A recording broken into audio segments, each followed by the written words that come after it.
qui es épris d'elle, à toi qui rêves d'elle, à toi qui es en tout d'elle, et à toi aussi. Laisse-moi, moi le vent, te raconter une histoire, moi qui ai toujours soufflé sur ces terres.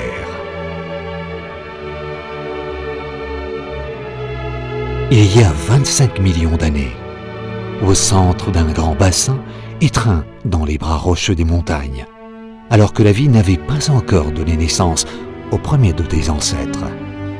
Moi, je balayais déjà de mon souffle une Bardena humide et remplie de vie, qui se répandait dans l'espace, couronnant des milliers de mètres de poussière et de pierres, charriés par l'activité millénaire de vigoureux torrents de montagnes et de rivières serpentant dans les plaines.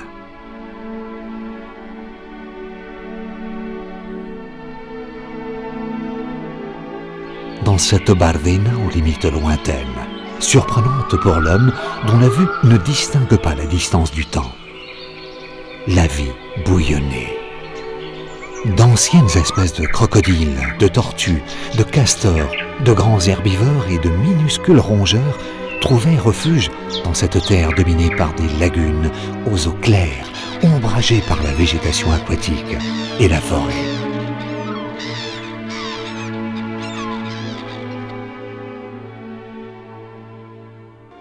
Là aussi, bien que caché dans les entrailles de sa propre nature, le désert palpitait, attendant, il y a déjà 9 millions d'années, le moment où le destin permettrait aux eaux captives de se libérer par une faille.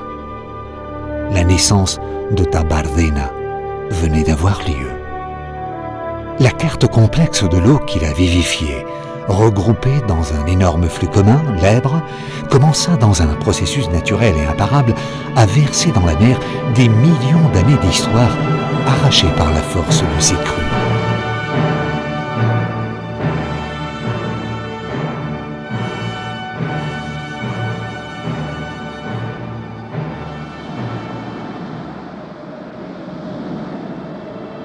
Temps, eau, et moi, le vent, entraînant, balayant, modelant, créant.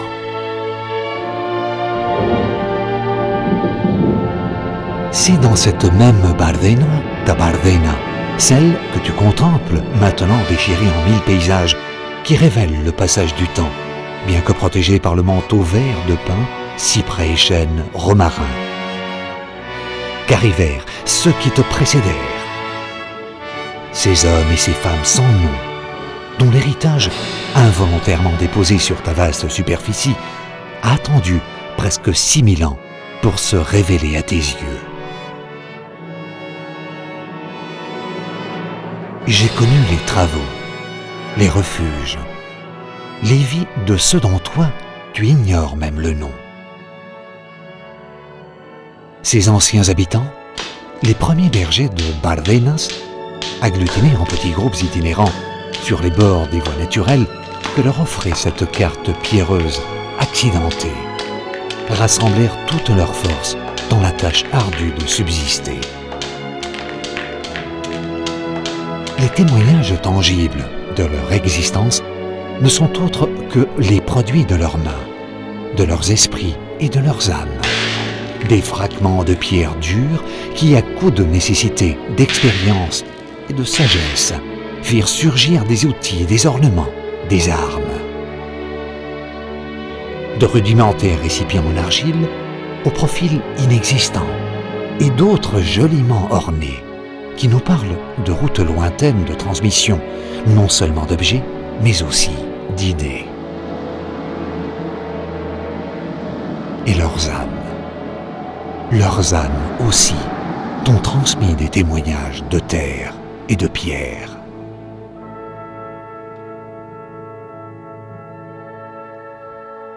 Après que des générations de bergers aient façonné pendant 2000 ans des Bardenas, et au cours de 1000 autres années, pendant une ère ancienne, l'âge de bronze, je vis leurs enfants et les enfants de leurs enfants s'enraciner dans cette terre. Je les vis édifier des maisons, des rues, des villages entiers juchés sur le sommet d'imposantes collines d'où ils exerçaient leur pouvoir comme centre de hiérarchisation globale de la Bardena.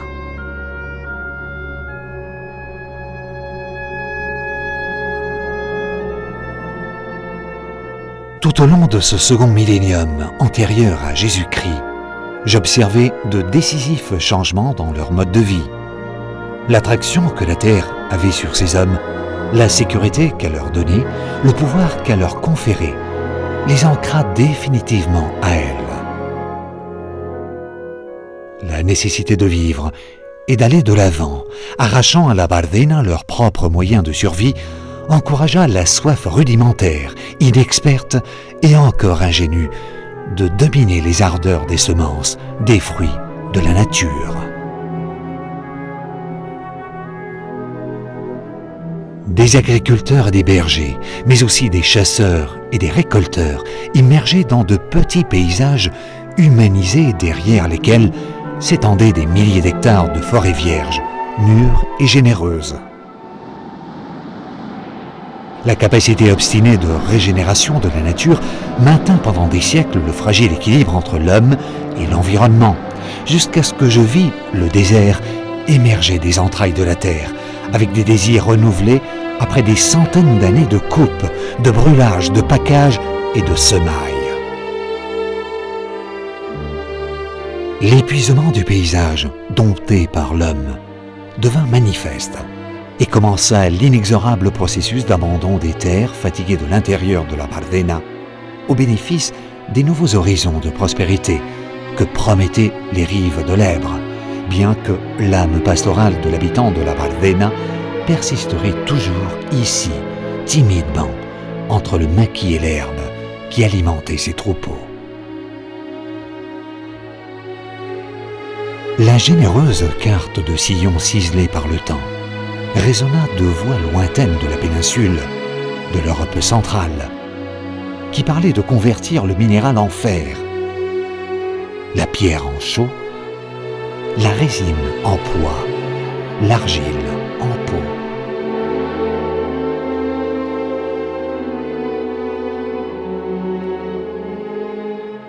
Les échos de Rome, qui arrivèrent sans le son des trompettes, se mêlèrent en un liquide symbiotique de prudence retenue, jusqu'à ce que le déchirement de l'Empire fasse définitivement taire les voix de ton paysage. Et le silence de ton désert se fit absolu pendant 700 ans.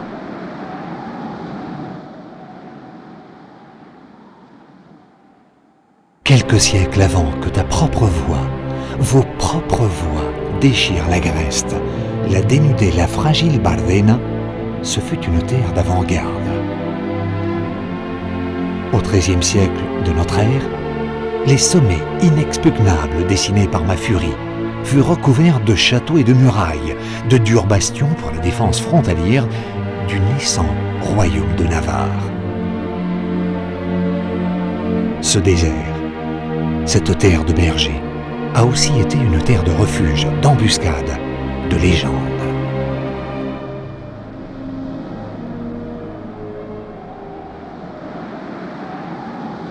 Le temps, l'eau, l'homme, la bise, entraînant, balayant, modelant, changeant. Et vous, fils de cette terre, continuez de fouler sa surface de vos pas. Continuez de modeler son visage entre vos mains. Que sous cet âpre manteau d'une infinité de lignes entrecroisées, continue de palpiter